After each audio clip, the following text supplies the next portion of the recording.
দা কাস্টমাররা তো খুশি না। 65 টাকা করে পেঁয়াজ আপনারা উঠাই ফেলছেন দাম, কাস্টমাররা তো খুশি না, খাচ্ছে না তো। কত বছর ধরে ব্যবসা করেন? 23 বছর। হ্যাঁ 23 বছর ধরে এটা মাথায় ধরে নাই যে পেঁয়াজের দাম কেন বাড়ছে। এই যে 48 টাকা আপনি লিখে রাখছেন কত? 47 টাকা। এটা তো 21 লিখছেন, এটা 20 কোথায় লিখছেন?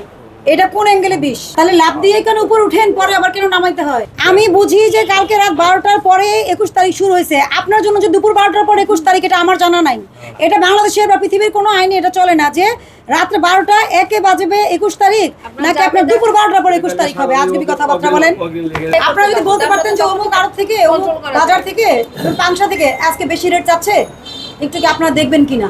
এই অনুরোধটুকু কেউ এ পর্যন্ত করেছেন? আপনি জীবনে করছেন? জয়মান দিলে তো কান্না আসে, কান্না আসে না? ওটা কি লিখেছেন? দেশি পেঁয়াজ 33 টাকা 40 পয়সা। 33 টাকা 40 পয়সা আর 47 টাকার কি? মানে উপরে সর্বোচ্চ দাম। এত থেকে এত না? আমজাদ ট্রেডার্স। আচ্ছা ট্রেড লাইসেন্সটা বলুন। এটা দাঁড়ান একটু। 30 জুন পর্যন্ত মেয়াদ আছে। আচ্ছা ঠিক আছে। আপনারা যে পেঁয়াজের আড়তদারি করতেছেন, পেঁয়াজ কত রেট দিছে কৃষক গতকালকে কত বলেছিল? কৃষকের তো রেটের কোনো শেষ নাই। কৃষক বলে বেশি বেচার জন্য যা কাস্টমার যা খায় ওইভাবে বেচা। কাল গতকালে বেচছিলাম নিচে 40 উপরে 50 পর্যন্ত। 50 পর্যন্ত বিক্রি করছেন? হ্যাঁ। আর আজকে কত?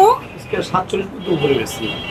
48 হ্যাঁ 47 বেচছি। আচ্ছা তাহলে এই যে মূল্য নির্ধারণ প্রক্রিয়া, এর মধ্যে তো আপনারও ভূমিকা আছে। আপনি যেটা বললেন, আপনি কিন্তু নিজের স্টেটমেন্ট চেঞ্জ করবেন না। আপনি বললেন কৃষক তো কত কিছুই চাচ্ছে, অনেক টাকা চায়, আমরা কি করি আপনারা এটা যাচাই বাছাই করে মার্কেটের চিন্তা করে আপনারা সেল দেন এবং সেটা থেকে প্রতি কেজিতে 40 পয়সা আপনার আড়তদারি। সেটা তো 40 টাকা বেচলেও আপনার আড়তদারি 40 পয়সা, 50 টাকা বেচলেও 40 পয়সা। তার মানে তো মূল্য নির্ধারণীতে আপনাদের ভূমিকা আছে। এই মূল্য নির্ধারণে কত টাকা বেচবেন ভূমিকা আছে না? আপনি তো বললেন যে কৃষক অনেক কিছু চাইতে পারে, কিন্তু আপনি কি করেন? এটা যাচাই বাছাই করে রেট ঠিক করেন নাকি? সত্যি কথা। কাস্টমার দাম চাই আর রেট দেয়। তাহলে অন্য আড়তদাররা বলে কেন যে এটা তো আমাদের কোনো দোষ নাই, কৃষক এই রেট দিছে, আমাদের কোনো দোষ নাই? রেট দেয়, রেট তো খায় না কৃষক। 100 টাকা রেট দিতে কাস্টমার খাচ্ছে না। এটা রেট দেয়, আমরা দাম চাই, খায় না। যে দাম খায় কাস্টমার ভাবে 5টা কাস্টমার দেখা বিক্রি করে না। দা কাস্টমাররা তো খুশি না। 65 টাকা করে পেঁয়াজ আপনারা উঠাই ফেলছেন দাম, কাস্টমাররা তো খুশি না, খাচ্ছে না তো। এই বাজার কমে গেছে 3-4 টাকা কালকে এসেছে না। তাহলে লাভ দিয়ে কেন উপর উঠেন, পরে আবার কেন নামাইতে হয়? আজকে কি নতুন কোনো মানে পেঁয়াজ অর্ডার করেছেন এলাকায় কালকে আসার জন্য? আসবে গাড়ি তো এক গাড়ি মাল লোড করছে, ওটা বলবে আসতে। কোন এলাকা থেকে আসতেছে? এটা বহরপুর থেকে। বহরপুর কোন জেলা? এই রাজবাড়ী। রাজবাড়ী বহরপুর। আজকে ওটা কত রেটে আসবে? তো গাড়ি তো রেট তো আগে বলে না। ও রেটও আগে বলে না, পাঠায় দেয় আগে। না ওরা আসে কিছু লোক, আর আজকে আসে 4-5 জন আসছিল ওরা। না এই পেঁয়াজটা আজকে আসবে না কালকে আসবে? রাতে আসবে। কালকে রাতে আসবে। তো কালকে আজকে রাতে আসবে, কালকে আসবে। কত বিক্রি হবে সেটা কিছু বলেনি? আমাদের নিজস্ব খেতে না। আপনাদের সিদ্ধান্ত কি? আপনারা কততে বিক্রি করবেন কালকে সেটা? কাস্টমার চাহিদার সাথে যা খাবে তাই।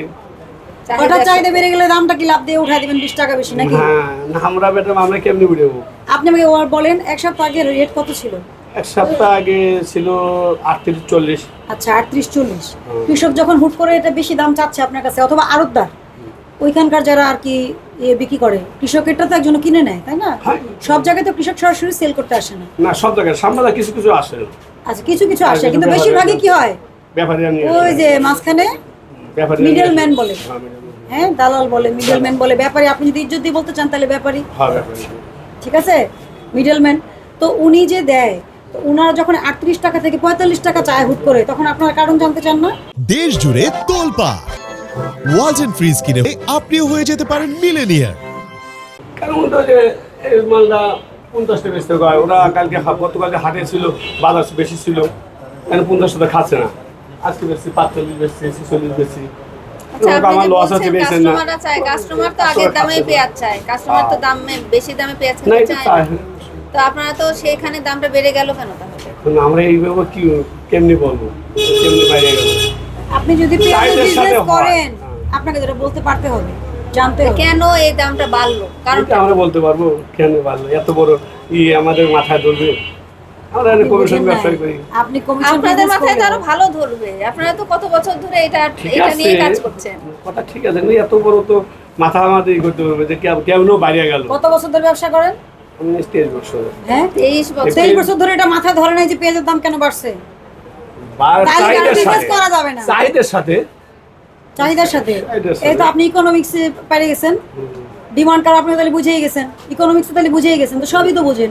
এইটাই নিয়ে হঠাৎ করে বাড়ে গেলে এমনি আমরা কেমনি বলতে পারবো এত বড় ডিমান্ডের সাথে যদি সামঞ্জস্য রেখে বাড়ে ওইটা ইকোনমিক্সের রুল অনুযায়ী ঠিক আছে, কিন্তু সাডেনলি এক রাতের মধ্যে যেটা বাড়ে সেটা কি? ওরা তো সিন্ডিকেটের হ্যাঁ, তাহলে তো সবই বুঝতেছেন আপনি, উত্তর তো দিচ্ছেন সবই ঠিকঠাক। হঠাৎ করে আমাদের জিজ্ঞেস করলে আমরা করতে পারবো। আপনার বোঝেন আমার কথা, যখন দামটা হুট করে চাইবে বেশি তখন ভোক্তা অধিদপ্তরে ফোন দিবেন। কোনদিন ফোন দিছেন? আমরা যে অভিযান করি আপনাদেরকে যে হটলাইন নাম্বার দিয়ে যাই, এই পর্যন্ত শ্যামবাজারের একজন ব্যবসায়ী তো ফোন দিল না যে স্যার বা ম্যাডাম আজকে পেঁয়াজের দাম 10-15 টাকা বেশি রাজবাড়ি থেকে যাচ্ছে এত দাম বেশি রাজবাড়ি থেকে, তাহলে রাজবাড়ির অফিসে মনিটরিং করবে। রাজবাড়িতে তো আমাদের অফিসার আছে, কেন তারা দাম বেশি চাচ্ছে আপনার কাছে, তখন তো সেটা আমরা ভেরিফাই করতে আপনারা যদি পারবো। বলতে পারতেন যে অমুক আড়ত থেকে অমুক Control করা বাজার যায়। থেকে পাংশা থেকে আজকে বেশি রেট চাচ্ছে, একটু কি আপনারা দেখবেন কিনা? এই অনুরোধটুকু কেউ এ পর্যন্ত করেছেন? আপনি জীবনে করছেন? না করেনি জয়রাম দিলে তো কান্না আসে, কান্না আসে না? অবশ্যই আসবেন আমাদের খয়টা তাহলে আপনাকে বুঝতে হবে যে আপনি যখন এই সাপ্লাই চেইনের অংশ, আপনারা দেখে ভাবছেন আপনাকে যে এবার এটা থাকতে হবে, ঠিক আছে? টাকা 40 পয়সা, এটা কোনটা? এই যে 48 টাকা আপনি লিখে রাখছেন কত? 47 টাকা। এটা তো 21 লিখছেন, এটা 20 কোথায় লিখছেন? এটা কোন অ্যাঙ্গেলে 20? একটা তারিখ ভুল করছে না কালকে এই কিসের তারিখ ভুল এটাও তো করছে? 21 এই যে এই এটা দেখেন, এটা দেখেন। দাঁড়ান, আমি আর কোনোটাই দেখবো না, আপনি এইটার কথাই আমাকে বলেন। ওটা তোমার ডেটটা ভুল হয়েছে ডেট ভুল করছেন আপনি, আমি কিভাবে বুঝবো? ম্যাডাম, লিখা আছে ভুল। যাকে হতে পারে 21-এর পরেরটাও 21, এটার পরে যদি 20 থাকতো তাহলে বুঝতাম যে আপনি ভুল করছেন। না, এটা ডেট ঠিক আছে চল দাঁড়ান, আমরা 21-এ তো বিভিন্ন কোয়ালিটির পেঁয়াজ আছে, আপনি এই বললেন 48 টাকা, এইখানে তো 1 টাকার কারসাজি করছেন আপনি। আপনার কাগজ কি বলে? তা ঠিক আছে ম্যাম, কিন্তু তোমার ডেটটা ভুল হয়েছে আপনার আমি কি এখানে আপনার এখানে তো কোন আমরা তো কেউ গণক না যে আমরা দিব, আমাদের এমন কোনো চোখের ই নাই যে আমরা ওটা মেজার করতে পারবো। আছে গতকাল তো বললাম বসে ছিল গতকাল আমাদের কি দুপুরের পর থেকে ডেটটা সেভ হয় 12টার পর থেকে ছিল তাহলে তো আপনার বলা উচিত ছিল যে 12টার আগে এটা বিক্রি করেছি, 12টার পর থেকে আবার দাম চেঞ্জ হয় কিভাবে? আমার বুঝান। আমার দাম চেঞ্জ না যাবে দাঁড়া আমাদের একটা হিসাব আছে 12টার পর থেকে আমাদের খাতা ক্লোজ করতে হবে প্রতিদিন একটা হিসাব এটা আমাদের ক্লোজ থাকে সেটা রাতের 12টায় ক্লোজ না হয়, দিনের 12টায় ক্লোজ হয়। তাই হিসাব করে হারা রাতে দাঁড়া ছিল, রাতে 12টা বেজে যায়। আটটার ভিতরে তো চলে যায় কেসে তাও তো রাত 10টা 11টা বেজে যায় দেখান দেখি কিভাবে হিসাব ক্লোজ করেন। ওই জামাতা খাতা রাখো জামাতা খাতা নিয়ে গেছে না এই জামাতা খাতা নিয়ে তো আগে রাত আসে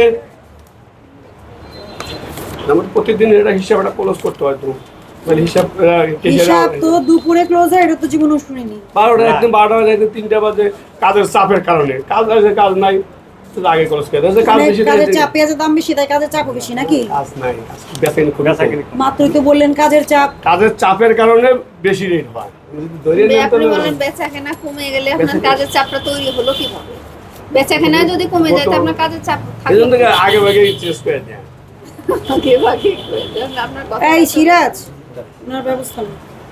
21 তারিখ, এই যে এতক্ষণ কথা বললাম, এত বুঝাইলাম, লাভ কি হইলো? বলেন। এটাও তো সেই 21 তারিখই, সবই তো 21 তারিখ, এখানে তো হ্যাঁ। 20 তারিখের কোনো সিনই নাই। 20 তারিখে কোনো ভাউচার তো নাই। নাই তো দেখেন এখানে 20 কালকেরটা। তারিখ। তা আপনি 48 এটা আজকেই বেচছেন। তারিখে কেন বিক্রি করলেন? এই কাগজ লিখো।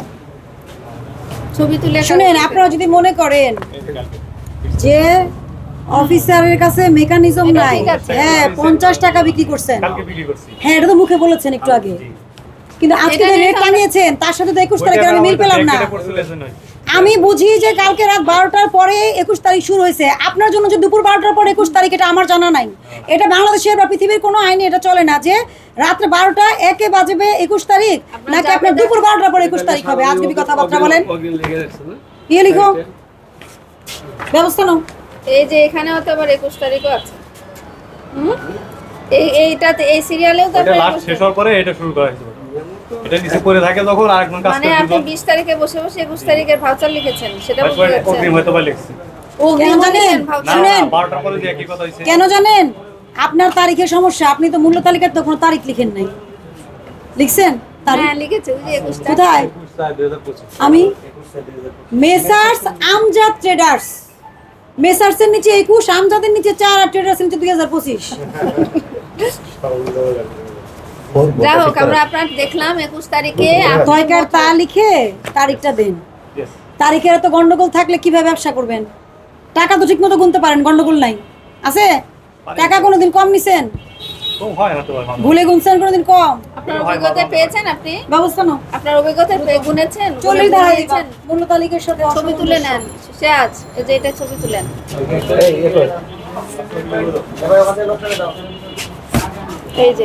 এই যে দেখেন আপনি 21 চাল লিখেছেন 48 টাকা 40 পয়সা করে বিক্রি করেছেন। আপনার মূল্য তালিকায় আছে 47 টাকা, সর্বোচ্চটাই ধরলাম 47 টাকা 40 পয়সা।